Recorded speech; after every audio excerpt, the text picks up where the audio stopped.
Bonsoir à tous ou bonjour. J'espère que vous allez tous bien par la grâce du Seigneur. Je reviens aujourd'hui vers vous pour commencer euh, notre enseignement sur l'intercession. Mais je viens juste vous dire que je suis vraiment content de vous retrouver et qu'ensemble nous puissions partager cet enseignement sur l'intercession. Nous allons entamer notre première partie. J'aimerais vous dire que nous ne pourrons pas tout terminer aujourd'hui. Nous allons donner qu'une toute première partie et nous continuerons au fur et à mesure jusqu'à ce que nous terminerons selon la direction du Saint-Esprit. Nous allons voir aujourd'hui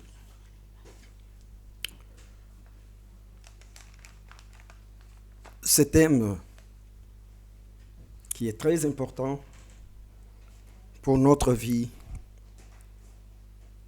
et pour la vie de l'Église. Cet enseignement sur l'intercession ne s'intéresse pas qu'aux intercesseurs, mais aussi à tous les enfants de Dieu. J'ai scindé ce thème en deux parties,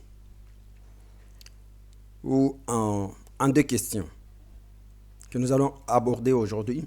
Je ne sais pas si nous terminerons les deux questionnements que nous avons. La première question est de savoir qu'est-ce qu'est l'intercession. La deuxième, pourquoi Dieu veut que les hommes intercèdent. Passons directement pour ne pas perdre de temps. Nous n'avons pas beaucoup de temps. Passons directement au premier. Qu'est-ce que l'intercession? Le mot intercession vient du latin intercessio, qui signifie action d'intercéder, démarche en faveur de quelqu'un. Parce que nous parlons d'intercéder, nous allons parler aussi d'intercéder. Qu'est-ce que ça veut dire? Intercéder vient aussi du latin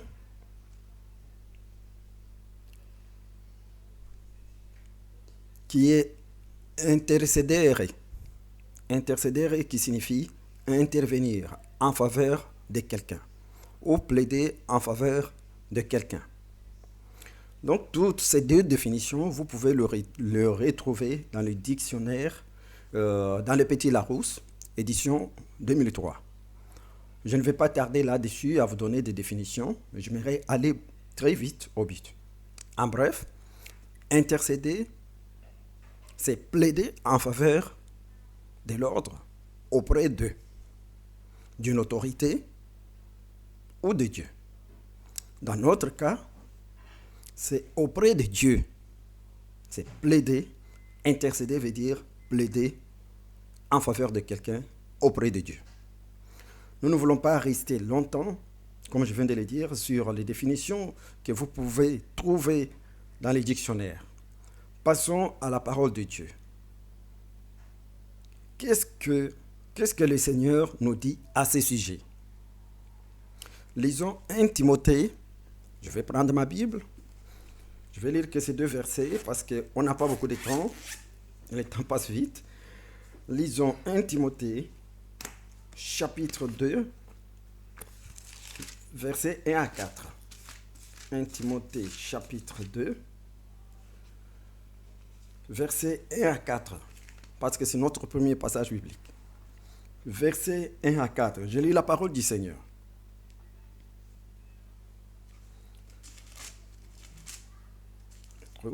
Voilà. J'exhorte donc,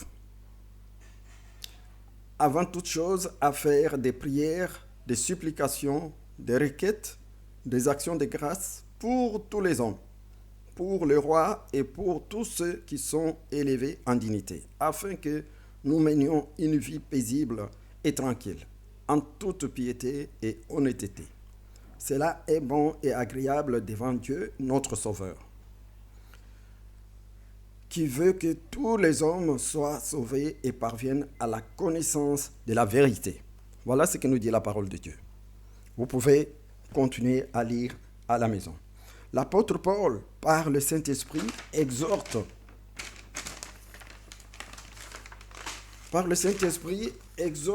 tous les chrétiens, tous les croyants, à pratiquer 3 types de prières qui sont prière de supplication, prière de requête, qui est l'intercession, prière d'action de grâce. Et il donne même les raisons pour lesquelles nous devons prier. Confère le verset 2. Afin que nous menions une vie paisible et tranquille en toute piété et honnêteté. Et il ajoute, cela est bon et agréable devant Dieu, notre Sauveur. Il est donc très important d'obéir à cette recommandation pour avoir une vie meilleure sur la terre. Mais pour avoir une vie meilleure sur la terre, la parole de Dieu nous dit que nous devons prier, que nous devons faire des prières de supplication, que nous devons faire des prières de requêtes, que nous devons faire des prières d'action de grâce. Et c'est ce que la parole de Dieu nous dit.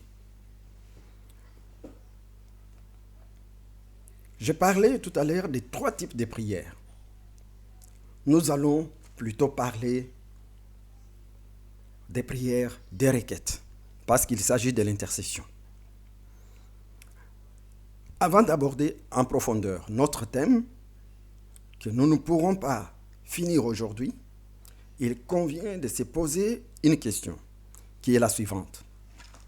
Est-ce que Dieu s'intéresse à notre intercession? Même 2 questions. Pourquoi s'intéresse-t-il à notre intercession alors qu'il est capable de tout faire sans notre intervention?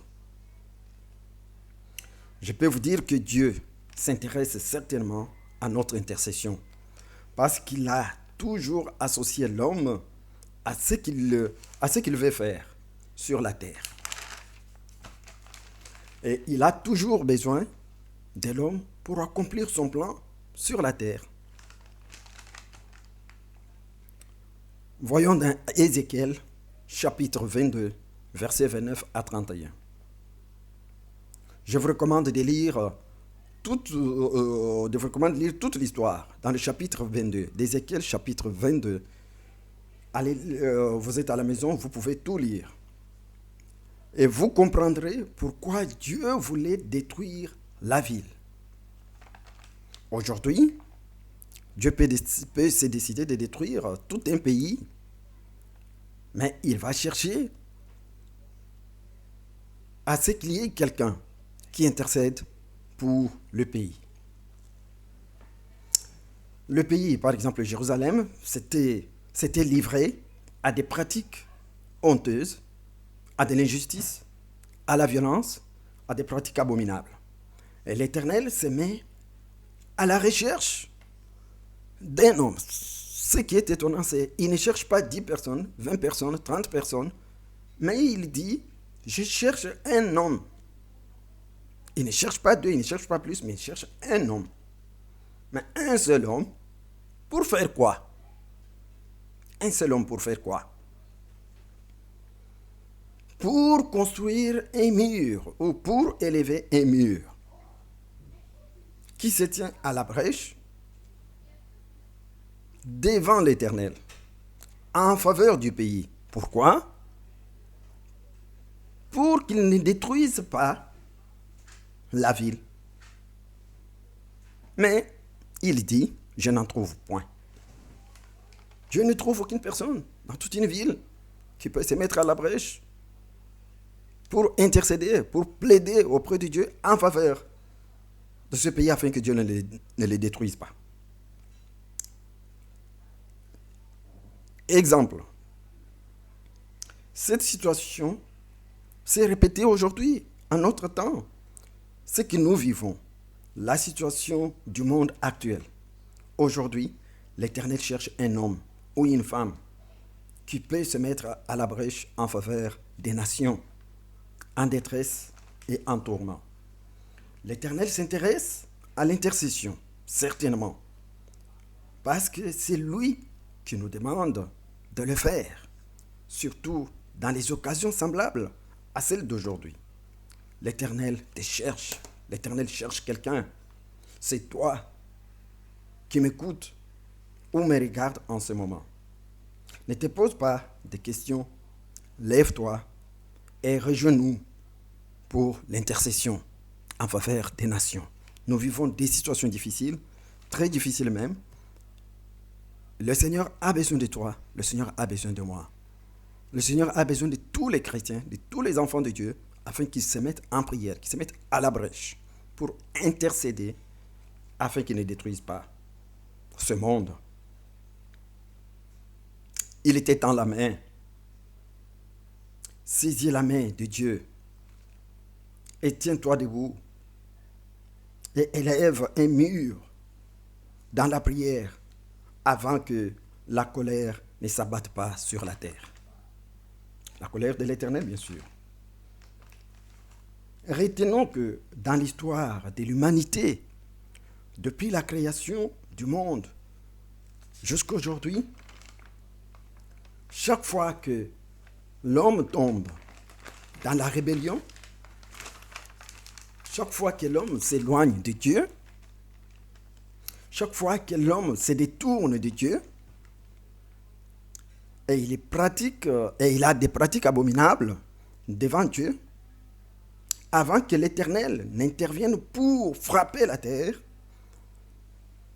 Dieu se met d'abord à la recherche d'un homme qu'il a lui-même créé afin que par cet homme, qu'il ne détruise pas le monde dans sa totalité. Dieu a besoin de nous. Dieu a besoin de toi. Dieu a besoin de chacun de nous pour que nous puissions intercéder. Parce que ce que nous vivons aujourd'hui, ce que nous voyons aujourd'hui, pour certaines personnes, nous ne l'avons jamais vu. Nous n'avons jamais vécu de telles situations. Aujourd'hui, nous nous promenons partout. Nous allons au travail, nous allons à l'église. Nous nous promenons avec les masques qui couvrent notre bouche et notre nez. C'est une situation inédite, pour certains même inacceptable. Mais j'aimerais lire avec vous, avant de clôturer ce petit résumé, dans le livre d'Ésaïe, Ésaïe chapitre 59, verset 16. Je vais lire juste cela et je vais demander à chacun de vous de lire la suite à la maison. Ésaïe chapitre 59, verset 16.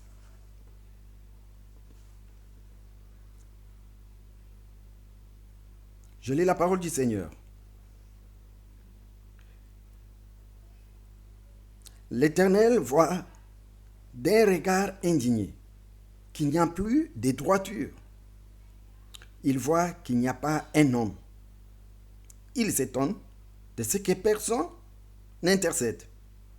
Alors son bras lui vient en aide et sa justice lui sert d'appui. Je vous demande de lire la suite. Dieu s'étonne. C'est quelque chose qui peut choquer. Dieu ne peut pas s'étonner. Mais ici, il s'étonne. Il dit que parce qu'il n'y a personne. Le monde se plonge dans le mal. Le monde est en train de dévier, de se plonger dans le péché, dans des pratiques abominables que nous vivons aujourd'hui. Nous ne pouvons pas citer ici. Vous les connaissez parce que nous les voyons aujourd'hui. Alors le Seigneur dit, il regarde sur la terre. Jusqu'à présent, il dit, il n'y a personne qui intercède. Il n'y a personne qui intercède pour que je ne détruise pas le pays. Bien-aimé, le moment est venu, le temps est venu où nous devons nous lever, où nous devons intercéder pour que l'Éternel ne détruise pas le monde. Le virus qui a frappé la terre, le virus qui circule sur la terre jusqu'à présent a changé nos habitudes, a changé la vie des hommes. Et nous voulons que cela aussi se répète dans l'église du Seigneur. L'église ne peut pas dormir. L'église ne peut pas être en dernière position pour se réveiller. L'église doit se réveiller. L'église, c'est toi. L'église, c'est moi. Venons tous ensemble, intercédons pour que l'Éternel ne détruise pas le monde. L'Éternel voit d'un regard indigné qu'il n'y a plus de droiture. Il voit qu'il n'y a pas même un seul homme. Il s'étonne de ce que personne n'intercède. Alors son bras lui vient en aide et sa justice lui sert d'appui. Je peux vous dire, bien-aimés, que Dieu veut que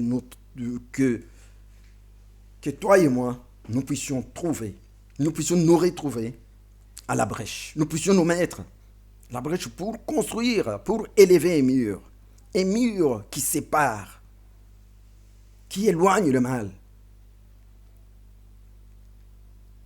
qui fait que ceux qui pratiquent le mal cessent de faire le mal. Venez, nous allons demander à l'Éternel son secours en ces temps difficiles. Le monde va très mal, vous le savez, et les jours à venir seront pires qu'aujourd'hui. Revenons à l'Éternel par le seul moyen de la prière d'intercession. Nous devons intercéder pour les nations, pour nos familles, surtout aussi pour l'Église du Seigneur. Voilà, bien-aimés, cette première partie de notre enseignement que nous avons voulu, comme en prélude, vous annoncer, parler avec vous pour réveiller votre esprit, et réveiller l'esprit de chaque enfant de Dieu, de tout enfant de Dieu, qu'il comprenne qu'il est temps de se mettre à la brèche pour intercéder. Alors, rejoignez-nous sur notre chaîne YouTube, Intercession pour toutes les nations, et nous allons intercéder ensemble. Je vous donne le programme de la semaine.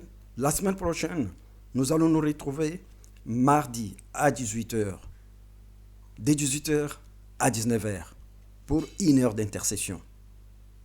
Voilà, que le Seigneur vous bénisse et que le Seigneur vous accorde sa paix et que le Seigneur nous donne la persévérance, que le Seigneur nous donne de vaincre le mal, de surmonter les pièges de l'ennemi. Que le Seigneur vous bénisse et à très bientôt.